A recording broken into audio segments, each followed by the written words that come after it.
Hello, my name is Marcus. I'm the compiler of a collection of therapy quotes entitled Psychoanalytic Self-Awareness Quotes. This is TQ 115 to 121. Therapy quote number 115. If you are not in your body, you are not making sense. Literally. This came from a speech a woman made called Ooh, My Soul. It was sort of a theatrical performance, so half serious, half comedy. And she was making a plea for everyone to have this moral responsibility, to look inward, to heal how they responded to their childhood traumas, to unfreeze the arrested development, to lift the anchor on the arrested development, to integrate the splits, because if you don't, you're not making sense. So for example, as a child, the child needed to split his image of his mother into good and bad, rejecting, satisfying and rejecting. And normally that gets resolved into whole object relations by the age of 3.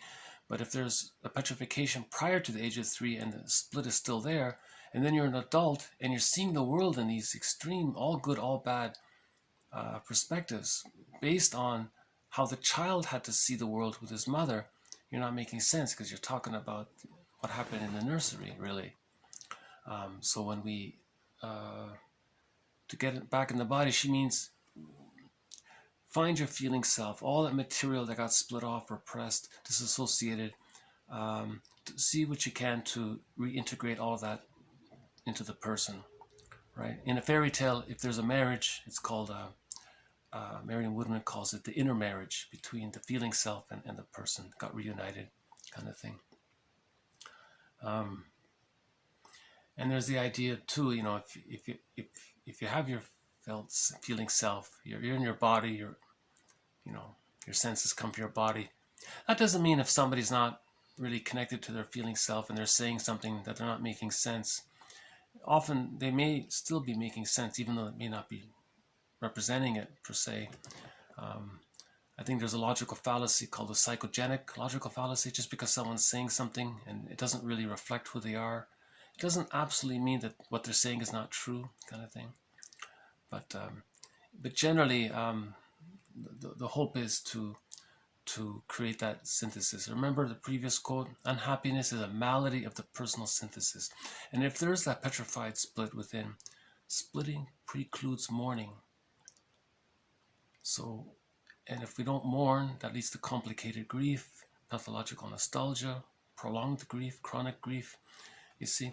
So she made this speech, it was sort of it was an impassioned speech, saying we need to have this moral revolution, I think she said, or a spiritual revolution, meaning let's let everyone realize that they're responsible for healing their childhood past, how they responded to their childhood past. And that the previous video was all about that. And there was Masterson's quote, maturity is taking responsibility for your childhood past. And Edmund Burger saying everyone is responsible for their unconscious, that kind of thing. And so I found the audio clip, the original audio clip of her saying this. So I'll just quickly play it. If you are not in your body, you are not making sense, literally.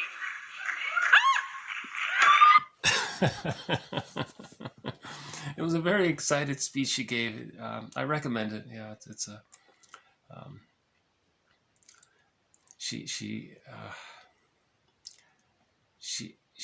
she was coming from the point of view that the more we heal the inner world, the more the things on the outside can heal as well, right? Actually, she goes on to say it is disembodied discourse that gives us confusions and troubles. It is disembodied discourses that have got us into this crisis. Interesting phrase, a disembodied discourse, right? So we're too much in our heads, right? Which leads to the next quote, TQ 16. Intellectualization. making rationalizations and seemingly reasonable explanations, i.e., long lies, as a way to negate feelings, as opposed to searching for understanding and truth. So that's a defense mechanism.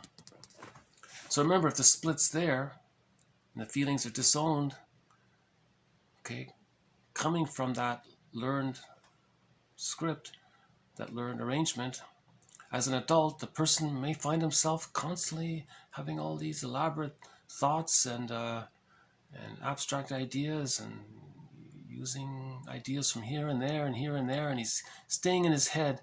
His agenda is to get away from the feelings. A previous quote called rationalization is, the focus there was on using false logic and thinking and all that to deceive the self and to deceive others, to hide something kind of thing. So there's a little difference there. Okay, so rationalization, it's more about deceiving the self and others. Intellectualization is more about, the intention is more about not getting in touch with the feelings, right? This quote and the rationalization quote comes from a book called The Language of Psychoanalysis. It's either a language or the language of psychoanalysis or a language of psychoanalysis, one of those two. A very good book. It's a dictionary. It's a classic by Laplanche and Pontalis. 117. The mind replays what the heart can't delete. I thought this was a quick follow-up to a previous video regarding the short film Who's Right from the mental hygiene movement of the 1950s about a couple. The husband had a bad day at work. He came home and was talking about his troubles at work. And the narrator was suggesting that maybe it would have been good if the wife had a quote like this in mind.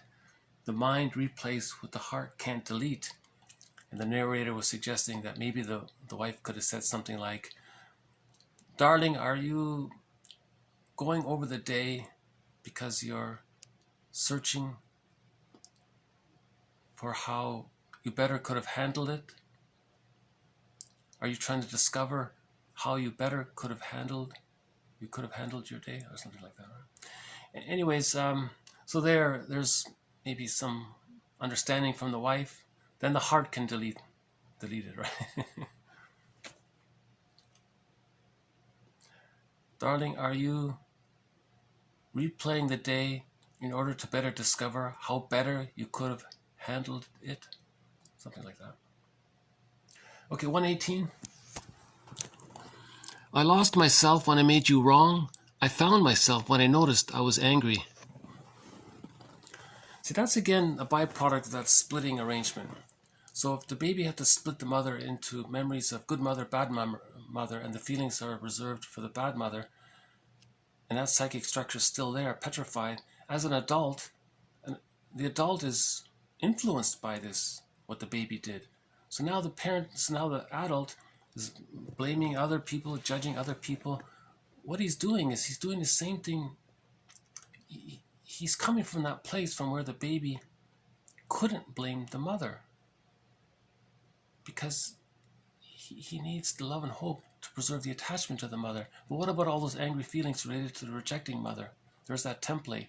So as an adult, he's externalizing onto others, projecting onto others this, he's negative this, he's being critical, overly critical.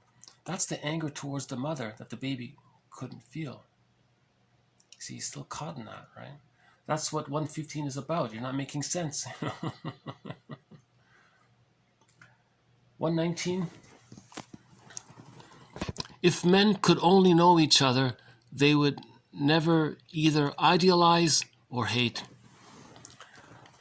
So again, this is in reference to splitting. When they're splitting, there's a tendency to idealize or hate. It's sort of all X or all Y, all good, all bad. Again, that's a symptom of this petrified psychic structure that the baby had to create when, in the cases when there's been an insecure attachment style formed by the baby to the mother, and he wasn't able to resolve the splits by the age of 3, and by 5 it's believed it's it's fairly set by 5, right? 120. There is a saying, you can't go home again. It is not true. You can return to your soul home. It is not only possible, it is a requisite. So she's tapping into that sort of moral responsibility, that personal responsibility we all have, that call for having moral agency to return to our soul home. Robert Bly has this anecdote. In the beginning of life, we put all of our feelings and disowned traits into a bag, and we carry this bag, and then we spend the rest of our lives trying to get the material out again. That's what she's saying. We have a prerequisite to do that. It's our moral duty to heal how we dealt with our traumas. Right? Okay, one last one. 121. How strange not to feel any psychic emotional suffering anymore. I am emotionally free. This comes from an animated film called Kirikou and the Sorceress, a French film. And so remember, in the fairy tale world is a metaphorical description of this inner world that we're talking about. Klein said we live in the outer world and the external world and the inner world. And myths and fairy tales try to depict what's going on in this inner world.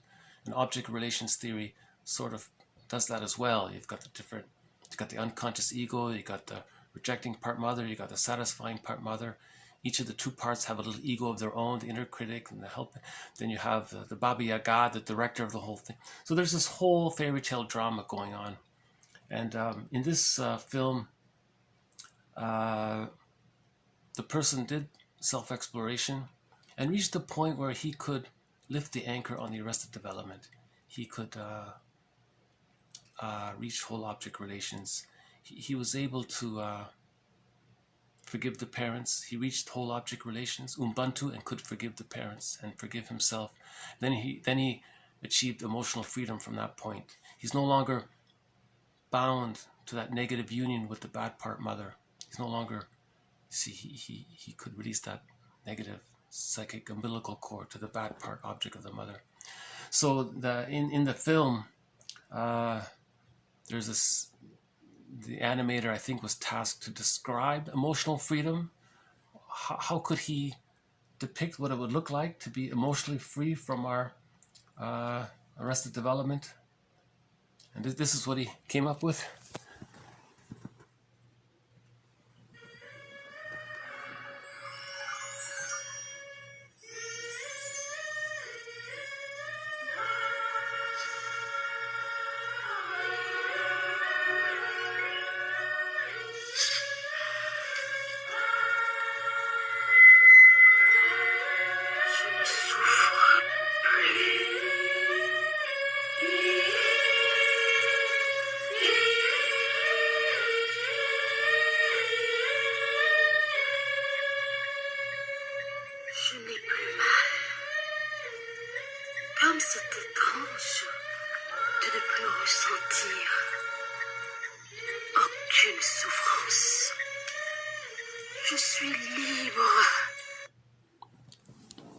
So according to the subtitles, she said, how strange not to feel psychic pain anymore.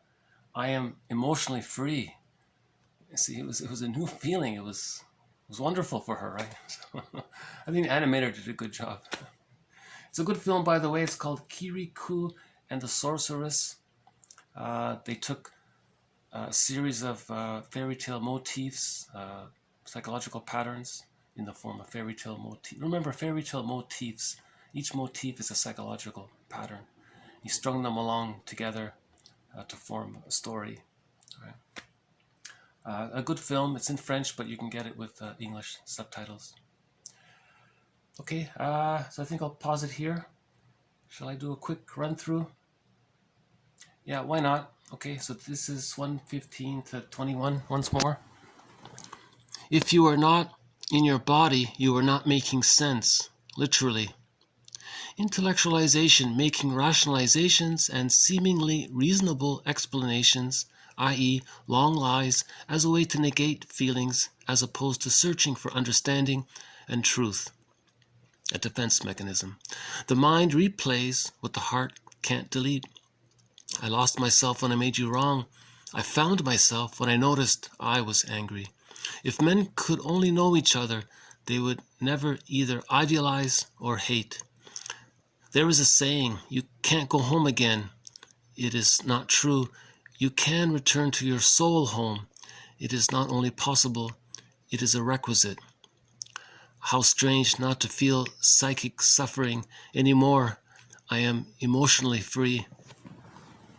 So may we all find our emotional freedom. Thank you very much. This has been TQ 115 to 121. See you next time. Bye for now.